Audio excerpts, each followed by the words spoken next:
اور جس طرح قوم ہماری اس دفعہ یونائٹ ہوئی ہے اور پاکستانی فوج کے پیچھے کھڑی ہوئی ہے، کوئی بھی فوج کامیاب نہیں ہو سکتی جب تک پوری نیشن اس کے پیچھے نہ ہو. سو میرا سب سے بڑا جو پیغام ہے، جو ریکویسٹ ہے، وہ یہی ہوگی کہ اس یونٹی کو ہم برقرار رکھیں، اب پاکستانی افواج کے ساتھ رہیں، اور انشاءاللہ اس دشمن کی جرت بھی نہیں ہوگی کہ وہ ہماری طرف دیکھے.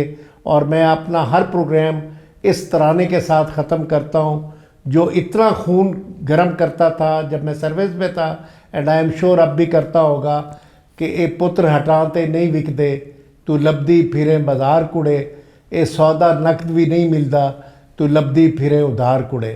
بہت بہت شکریہ سر، تھینک یو سو مچ. بہت تھینک یو شکریہ. سو مچ. تو یہ تھے ہمارے ساتھ ایئر وائس مارشل آفتاب حسین صاحب. امید کرتے ہیں کہ آپ کو مزہ آیا ہوگا، بہت سی انفارمیشن ملی ہوگی، اور انشاءاللہ ان سے اگین بھی ملاقات ہوتی رہے گی. تو ملتے ہیں نیکسٹ پروگرام میں کسی نئے گیسٹ کے ساتھ. تب تک کے لیے مجھے دیجیے اجازت. اللہ حافظ.